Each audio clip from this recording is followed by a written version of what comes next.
तैयार?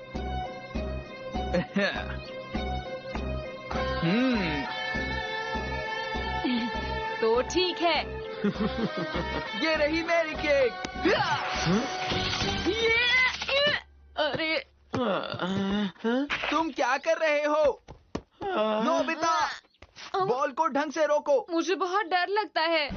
पता है हम ये क्यों कर रहे हैं?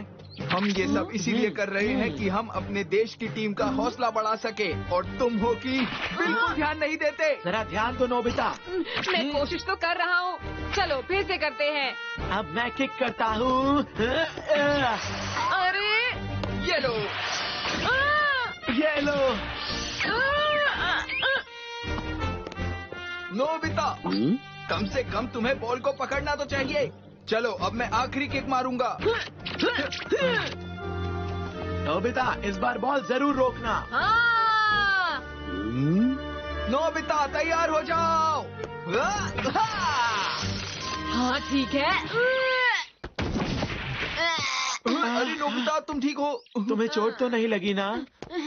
मैं इसे आखिर तक नहीं रोक पाया। जो भी है, बहुत अच्छा किया तुमने, शाबाश। ऐसे ही खेला करो। चलो अब घर चलते हैं, बाय। हाँ चलो। एक ना एक दिन मैं जरूर ठीक से खेल पाऊंगा। नोबिता, हाँ? डैड? फुटबॉल की प्रैक्टिस चल रही है।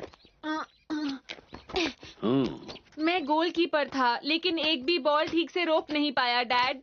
मैं अच्छा नहीं खेलता। कोई बात नहीं बेटा। हाँ? हर किसी के पास कुछ न कुछ अलग किस्म का हुनर होता है। हाँ? चलो अब घर चलते हैं बेटा। तुम्हारी मॉम तुम्हारे लिए खाना बना रही है। हाँ। डैड, क्या मैं आपसे कुछ मांग सकता हूँ? दरअसल मुझे कॉमिक बुक चाहिए। इस बारे में नोबिता तुम्हें अपनी मॉम से बात करनी पड़ेगी। इसीलिए तो मैं आपसे मांग रहा हूँ डैड। प्लीज खरीद दो ना डैड। अच्छा अच्छा ठीक है। नोबिसुके, हे नोबिसुके। हाँ? डैड, आप तो बहुत अच्छे दिखाई दे रहे हैं। आपसे मिले हुए बहुत दिन हो गए। हाँ, वैसे तो तुम भी अच्छे दिख रहे हो। बैठो यहाँ पर, मुझे तुमसे कुछ बात करनी है नोबिता के बारे में। ठीक है। मुझे लगता है कि तुम उसकी परवरिश ठीक से नहीं कर रहे। कभी कभी बच्चों के साथ सख्ती से भी पेश आना चाहिए। तुम हमेशा उसकी बात बड़ी आसानी से मान लेते हो, ऐसा ही है ना? मुझे जवाब चाहिए। ये तो सपना था। क्या? आपके डैड सपने में? वो मेरे सपने में आए और मुझसे बोले कि नोबिता की परवरिश तुम ठीक से नहीं कर रहे हो। मुझे डांट रहे थे। मुझे लगता है आपके डैड सही थे। आप नोबिता से बहुत नरमी से पेश आते हैं। क्या कह रही हो? तो ठीक है, चलो डैड के पास चलते हैं। तुम्हें होमवर्क नहीं करना क्या? बाद में।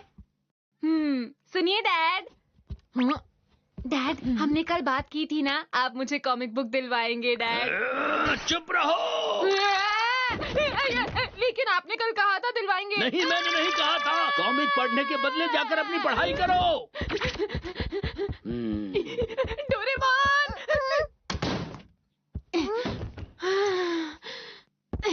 उन्होंने सच में कल कहा था कॉमिक बुक दिलवाएंगे। नोबिता, सच कहूँ तो मैंने डैड को कभी इतने गुस्से में नहीं देखा है। तुमने ऐसा क्या कर दिया? कुछ भी नहीं, मैंने सिर्फ कॉमिक दिलवाने के लिए कहा था। खैर, अब मैं सोने जा रहा हूँ। सुनो, तुम अपना होमवर्क क्यों नहीं कर लेते? आज मेरी छुट्टी है, वो मैं बाद में कर लूँगा। अच्छा ठीक है। नोबिता, चलो मेरे साथ बाहर चलो।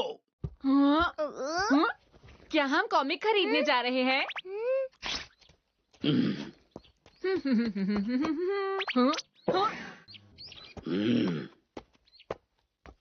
मैं तुम्हें गोलकीपर बनना सिखाता हूँ। तुम गोल नहीं रोक पाते हो। आज मैं तुम्हें सिखाऊंगा कि बॉल को कैसे रोका जाता है, समझे? ये लो। तुम एक आसान सा शॉट भी नहीं रोक पाए नोबिता। तो कोई बात नहीं डैड, आपने ही तो कहा था सबके अंदर अलग अलग हुनर होते हैं। क्या पता मेरे अंदर कोई और हुनर हो। चुप करो। अगर तुम मेहनत करोगे तो कुछ भी कर सकते हो। अरे सही से रोको। इस बार जरूर रोकना। क्या? तो ये ये सब नोबिता के दादाजी की वजह से हो रहा है। हाँ, उन्होंने बताया कि कल रात वो उनके सपने में आए थे।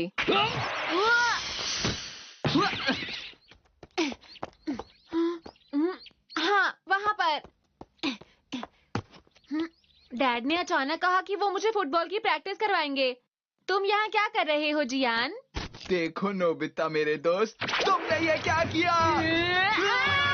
नोबिता!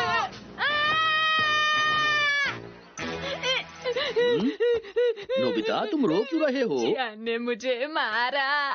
तो क्या तुमने उसे रोका नहीं? ये तो नामुमकिन है।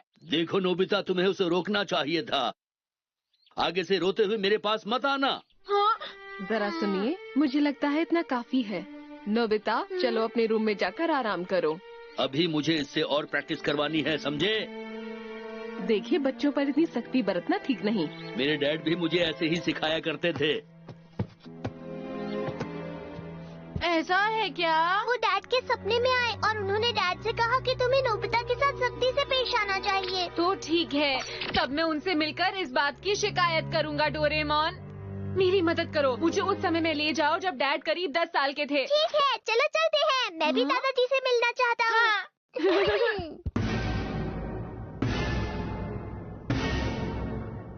हाँ, ये जगह तो ये तो हमारा पुराना वाला घर है।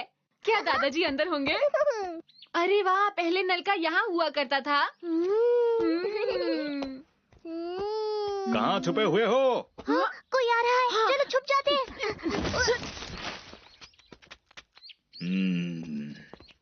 छुपने से कुछ नहीं होगा। नोबिसुके, क्या छुपन छुपाई खेल रहे हैं? कैसी बातें कर रहे हो नोबिता? तुम्हें दिख नहीं रहा कि वो कितने गुस्से में है? तुम भी ना। बाहर निकलो। मैं बुला रहा था और तुम यहाँ पर छुपे हुए थे। डैड, मुझे माफ कर दीजिए। बिल्कुल नहीं। चलो बांस की तलवार उठाओ और खड़े हो जाओ।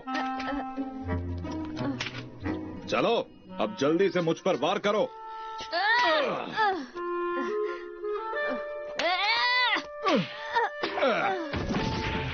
चलो, आज के लिए इतना ही काफी है।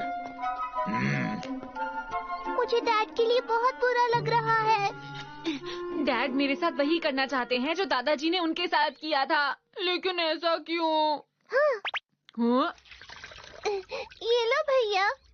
शुक्रिया, बहुत ठंडा है। वैसे आज तो आपको अपने दोस्त को मिलने जाना था ना भैया? हाँ? क्या कहना चाहते हो नोबिसुके? मुझे एक कॉमिक चाहिए डैड। कॉमिक चाहिए? तुम कॉमिक का क्या करोगे? ये सब बेकार की चीजें हैं। मेरे सभी दोस्तों के पास है। सभी बच्चे आपस में कॉमिक्स शेयर करते हैं। अगर इसके पास नहीं होगी तो कोई भी इसे अपनी कॉमिक्स नहीं देगा। देखो डोरेमोन, दादी जी कितनी प्यारी लग रही है ना? हाँ, और दादाजी बहुत गुस्से वाले थे। एक बार कह दिया ना, नहीं मिलेगी।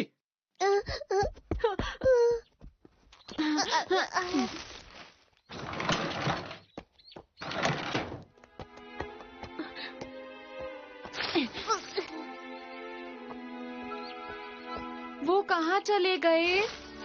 चलो पीछा करते हैं। हटो हटो। तुम बारी हो। उधर देखो, वो आ रहा है। आज तो तुम कॉमिक्स लेकर ही आए होंगे।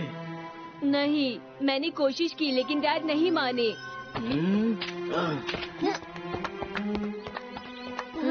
ये क्या बात हुई भला? हाँ, सही कहा। मुझे माफ कर दो। तो आप इसके साथ क्या करना चाहिए? इसकी पिटाई करनी चाहिए।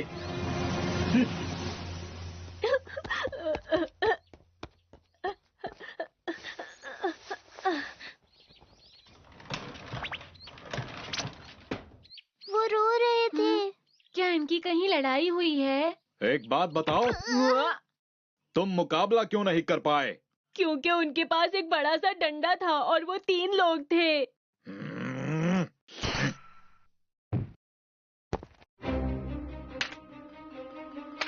हाँ, इस तलवार को पकड़ो और फिर से कोशिश करो और तब तक वापस मत आना जब तक जीत ना जाओ। वो उनसे लड़ने गए हैं।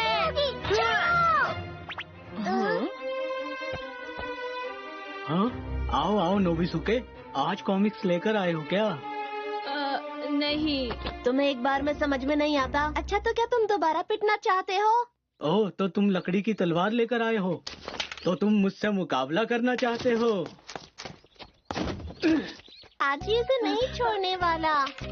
तुम उसके एक बार में ही ढेर हो जाओगे। वापस मत आना जब तक जीत ना जाओ। चलो आओ मुकाबला करो, खड़े क्यों हो इस तरह? डोरेमोन, डैड इनका मुकाबला नहीं कर पाएंगे। क्या हम कुछ नहीं कर सकते?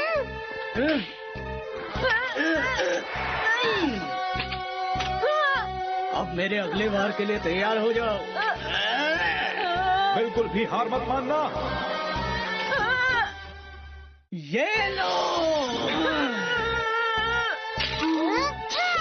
दिखा दो अपना कमाल।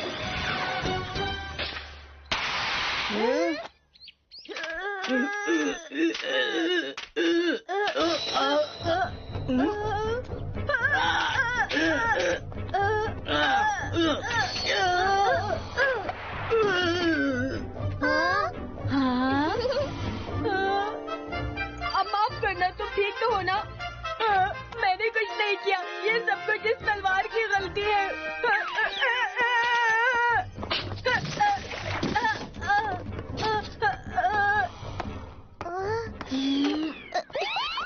शुक्र है कि डैड को कुछ नहीं हुआ है ना? हाँ, सही कहा। अरे तुम दोनों यहाँ क्या कर रहे हो? क्या तुम लोग उसके दोस्त हो? जाओ, अरे जाओ हम यहाँ यहाँ से। पर। आओ। मुझे तो बिल्कुल यकीन नहीं हो रहा। मैं भी सोच रहा हूँ ये कैसे हुआ। इसकी तो हालत खराब है। सुनो, उसे यहाँ लेकर आओ। हाँ? कोई बात नहीं, ऐसा हो जाता है। अब सब कुछ भूल जाओ। उसे ढूंढकर मेरे पास लाओ।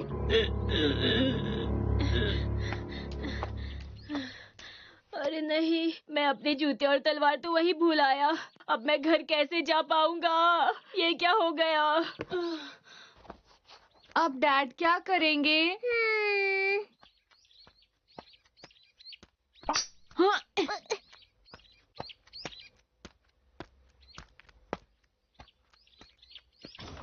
ना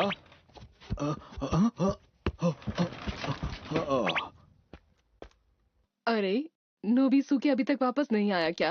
हाँ, अभी तक तो नहीं आया। मुझे उसकी चिंता हो रही है, पता नहीं कहाँ गया होगा। कोई बात नहीं, अब वो छोटा नहीं है, थोड़ी देर में आ जाएगा। आप कहीं जा रहे थे क्या? हाँ, टहलने जा रहा हूँ। हाँ? इन्हें तो डैड की बिल्कुल चिंता नहीं है। ये तो सच में बहुत गलत बात है।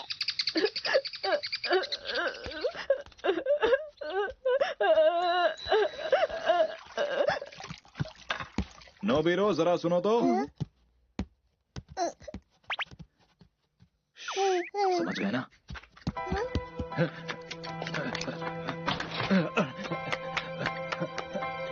वो इतनी जल्दी जल्दी कहाँ चले गए? चलो हम उनका पीछा करते हैं।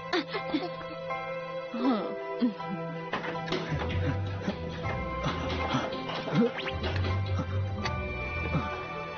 ये यहाँ, अरे ये जूता तो नोबिसुके का है। हाँ? नहीं। शुक्रिया।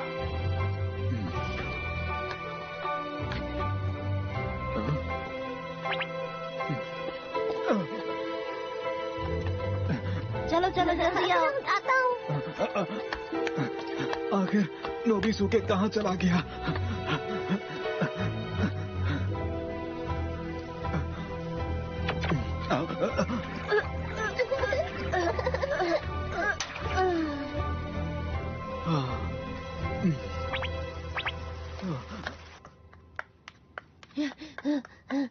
तुमने उसे ढूंढ लिया क्या? हाँ, हमने उसे नहर के पास देखा था। नोबिसुके, अब मैं तुम्हें नहीं छोड़ने वाला। नोबिसुके! नोबिसुके! नोबिसुके!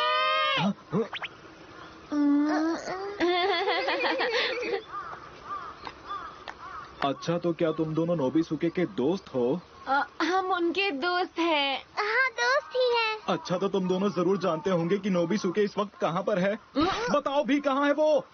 नहीं पता, हम भी उन्हें ढूंढ रहे हैं। ओह अच्छा, दरअसल मैं उसके साथ बहुत ही सख्ती से पेश आया था। सुनो नोबिता, अगर तुम होते तो तुम कहाँ जाते, बताओ ना। सोचने दो, नदी के किनारे या स्कूल के पीछे वाली पहाड़ी पर। हाँ, स्कूल के पीछे वाली पहाड़ी पर। स्कूल के पीछे वाली पहाड़ी पर? लेकिन यहाँ पर तो कोई भी स्कूल है ही नहीं। ओह अच्छा, मैं समझ गया। डोरेमोन, दादाजी को डैड की बहुत चिंता हो रही है। वो तो एक बहुत ही अच्छे इंसान है। नोबिसुके! आप कहाँ हो?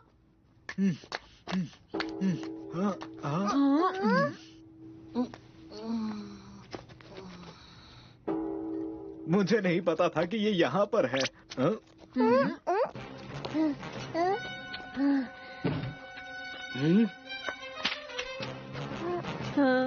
अरे तुम यहाँ पर। अच्छा, तो तुम यहाँ छुप कर बैठे हो नोबिसुके? तुमने मेरे उठने का इंतजार नहीं किया और भाग गए। हाँ, मैंने वो सब नहीं किया, मेरी तलवार ने किया था। अब मैं तुम्हें नहीं छोड़ूंगा। चलो मुकाबले के लिए तैयार हो जाओ। डोरेमोन, मुझे एक बार वो गैजेट देना। ठीक है। तुम कुछ नहीं करोगे, उसे खुद मुकाबला करने दो। ये लो, चलो अब मुकाबला करो।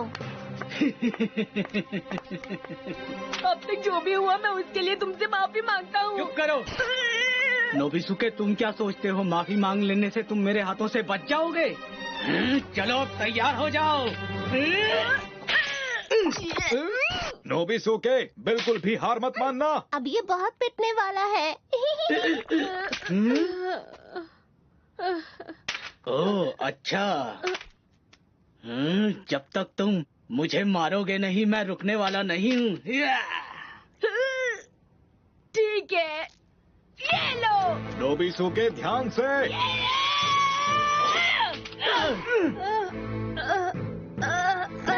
ये हुए 2 पॉइंट।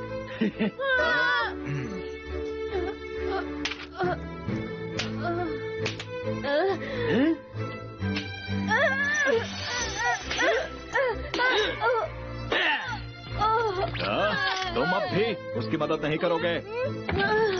2 पॉइंट और हो गए। 2 और 2 मिलाकर हो गए 4 पॉइंट। चलो अब जल्दी से खड़े हो जाओ।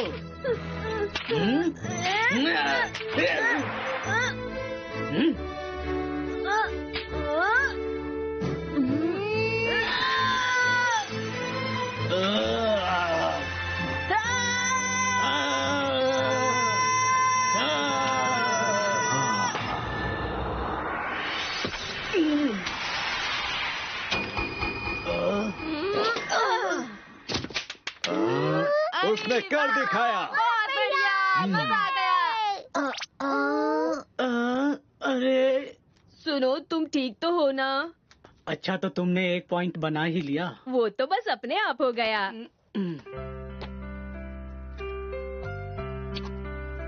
चलो अब दोस्ती कर लेते हैं। मुकाबला फिर कभी करेंगे। ठीक है। चलो फिर मिलेंगे। सब कुछ ठीक हो गया। हाँ, सब कुछ ठीक हो गया।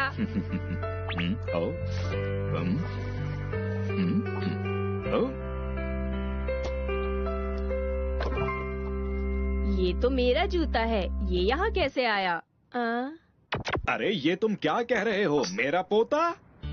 तुम भविष्य से यहाँ तक किसी मशीन की मदद से आए हो? हाँ, हम टाइम मशीन से आए हैं। मेरी समझ में तो नहीं आ रहा कि तुम क्या बोल रहे हो, लेकिन लगता है तुम बोल तो सच ही रहे हो। तुम्हारी शक्ल भी नोबिसुके से बहुत मिलती है। वैसे एक बात बताओ कि तुम मुझसे मिलना क्यों चाहते थे? क्योंकि मेरे डैड ने अचानक कहा कि वो मुझे सख्ती से ट्रेन करेंगे और इससे मुझे परेशानी है। ये सब हुआ आपकी वजह से। मेरी वजह से? मुझे कुछ नहीं पता। अरे मैंने कहा ना, मैं नहीं आया था नोबिसुके के सपने में। दादाजी, आपने ही मेरे डैड को कहा कि उनको मेरे साथ सख्ती से पेश आना चाहिए। अब आप ही कुछ करिए। अच्छा ऐसा है तो 1 मिनट के लिए रुकोगे क्या? दादाजी डैड से कितना प्यार करते हैं ना? हाँ, आपका स्वागत है। देखो मैं बहुत थक गया हूँ और सोने के लिए जा रहा हूँ। कोई मुझे परेशान मत करना, ठीक है?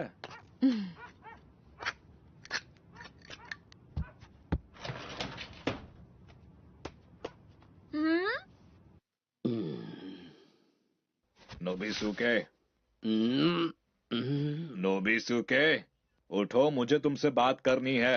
डैड, मिलकर अच्छा लगा। अब आप क्या कहना चाहते हैं? तुमने नोबिता के बारे में कुछ सोचा क्या? जी मैं वैसा ही कर रहा हूँ। दरअसल मैं सोच रहा था कि ये जरूरी नहीं कि बच्चों को हमेशा सख्ती से ही कोई काम सिखाया जाए। ठीक कहा ना? क्या क्या? तुम्हें थोड़ा नरमी बरतनी चाहिए। ये बोलिए कि डैड मेरी पॉकेट मनी बढ़ा दे। मेरी भी। चलो नोबिता रोको, इस बार पकड़ के दिखाओ। ठीक है। ये हुई ना बात। मैंने रोक दिया। वाह नोबिता, तुमने कर दिखाया। कर दिखाया, बहुत अच्छे। हम जरूर जीतेंगे। हमने कर दिखाया।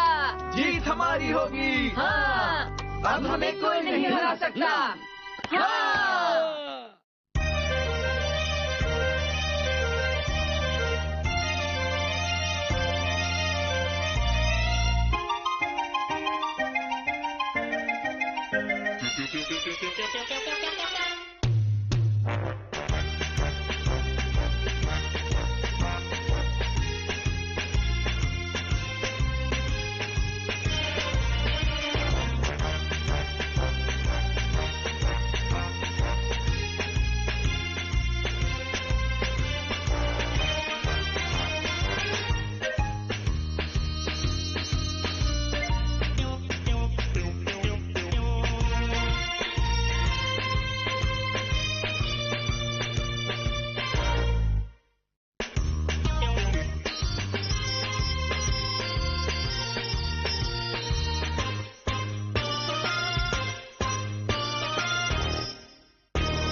Hello guys, today's story is a letter to sent a job for my father in a small quiet village covered with the snow. There stood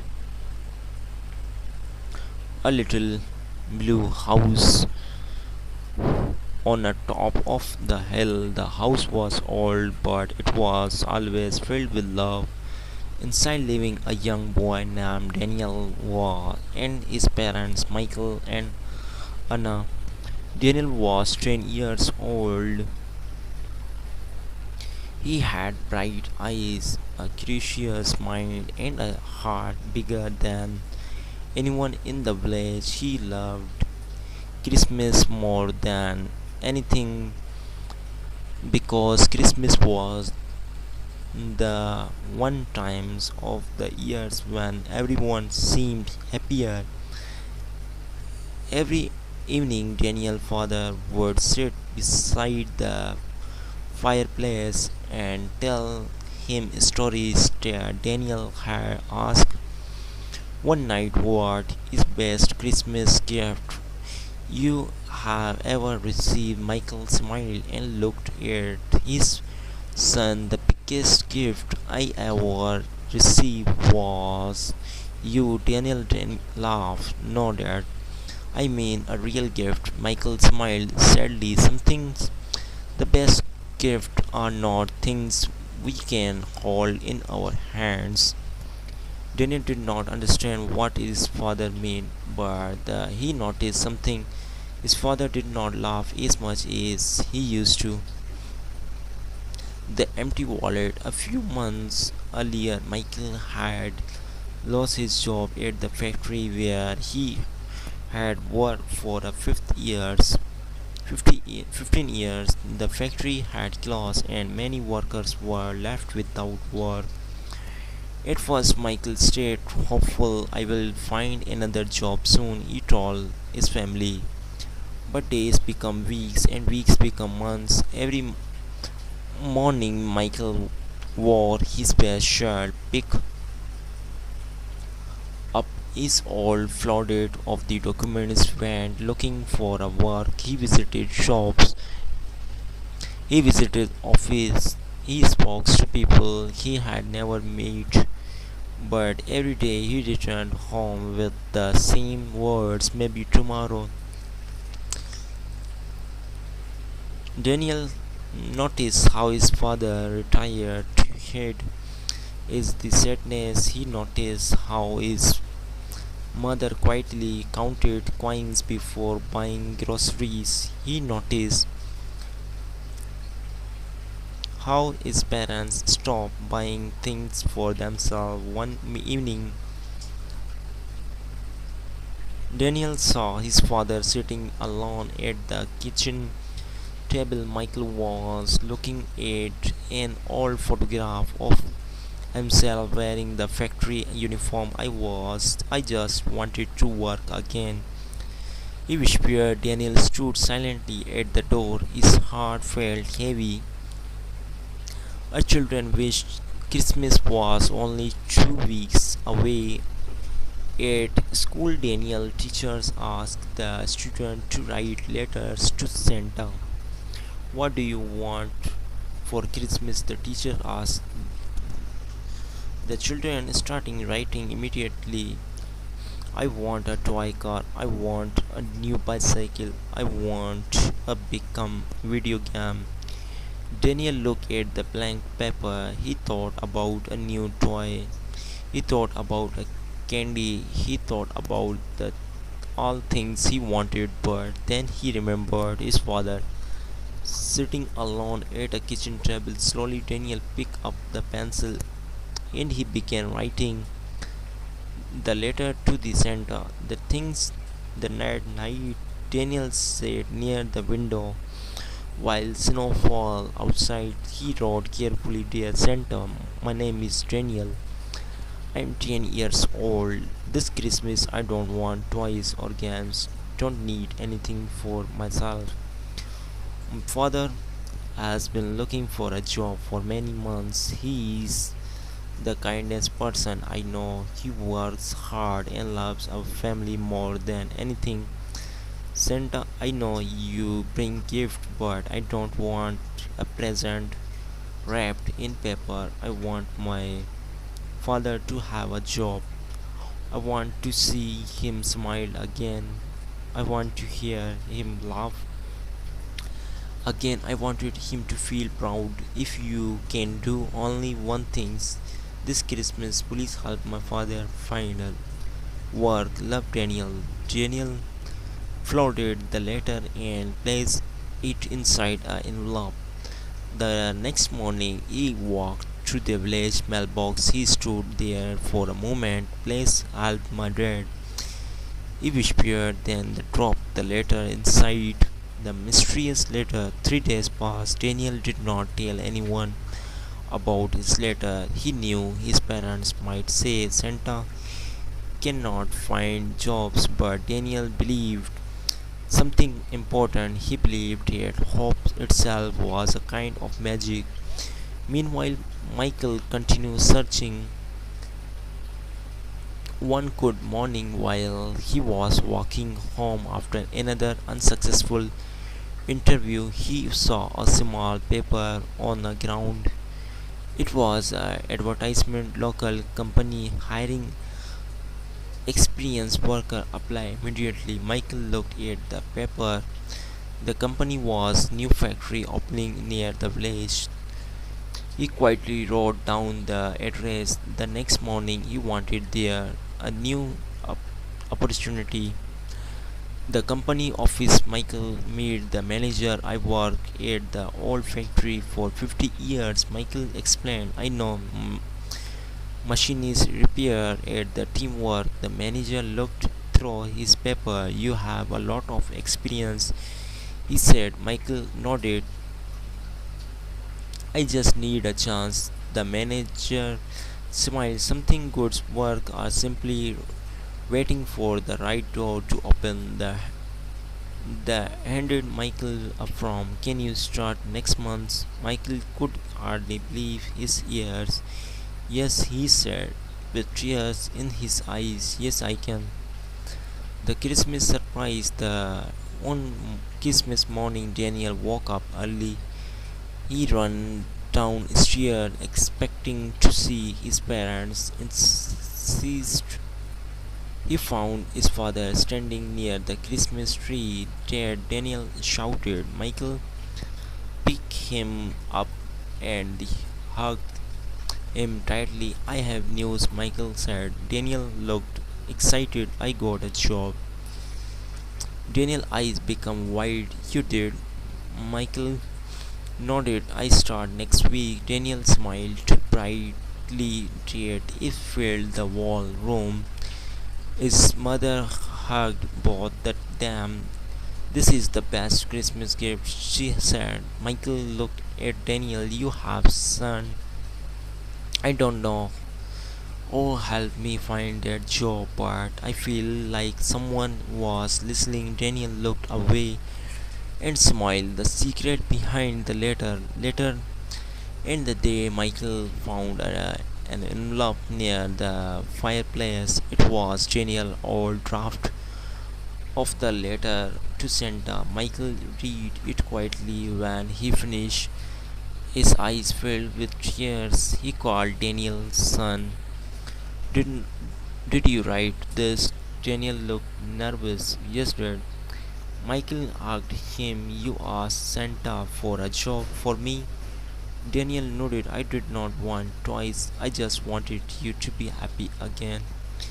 Michael held his son tightly. "Daniel, you gave me a greatest gift anyone could give." "What gift?" Daniel asked. "Hope." The real meaning of Christmas. Years later, Daniel still remembered that Christmas. He learned that miracles do not always come from the sky. Sometimes miracles come through kindness, sometimes they come through a stranger offering an opportunity, sometimes something they come through a children who believe. Even everyone has stopped believing. Every Christmas, Daniel wrote a letter, but he never asked for it twice again. Instead, he wrote, "Dear Santa, thank you for remembering us. The greatest gifts are love, hope, and the chance to begin again." And every year, when snow covered the little blue house on the hill, the family remembered the Christmas when the children simply later changed everything.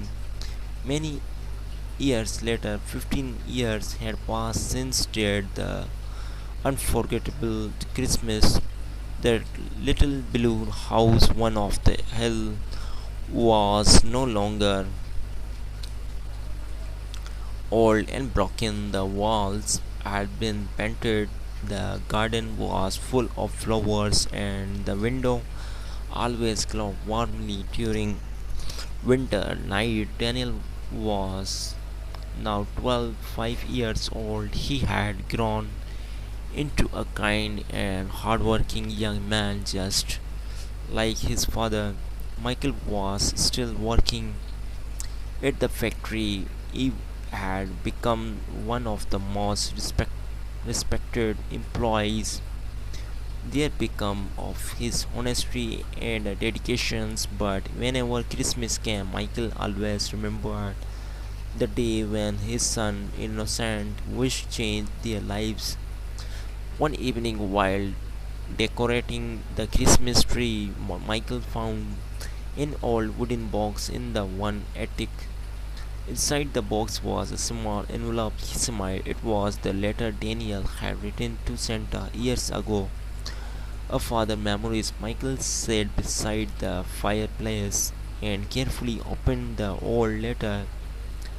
The paper was yellow and the handwriting was that of a little boy. He read the words again. "Please help my father find a job. I want to see him smile again."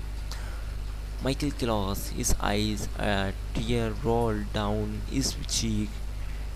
At that moment, Daniel walked into the room. "Dad, are you okay?" Michael quietly wiped his eyes and the smile. I was just remembering the best Christmas of my life, Daniel said beside him. The Christmas I wrote to Santa. Michael nodded. Yes, you were only 10 years old, but you taught me something I never forget. What did I teach you? Michael looked at his son. Dad, love is the strongest kind of hope. Daniel knew dream. Daniel had become a social worker. He helped people who were struggling to find job and support their families every day. He met people who remembered him of his teacher, father, people who were talented, people who wanted to become, people who only needed someone to believe in them. One day, Daniel met an old man named Robert. Robert had lost his job and was struggling to take care of his family. I have applied everywhere, Robert said sadly, but nobody wants to give me a chance. Daniel looked at him and smiled. My father once in the same situation. Robert looked surprised. Really? Daniel nodded. And someone gave him a chance. Now I wanted to do some the for becoming someone Santa. Daniel helped Robert prepare his job application. He counted him with the employers. He encouraged him when he wanted to give up. A few weeks later, Robert received a phone call. He got a job when he heard the newspaper.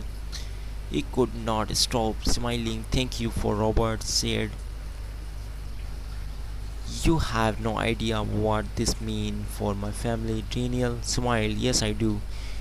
That night, Daniel went become the looked at the old letter to Santa. He finally understood something when he was child. He had asked Santa to help his father, but now he had become that person who could help other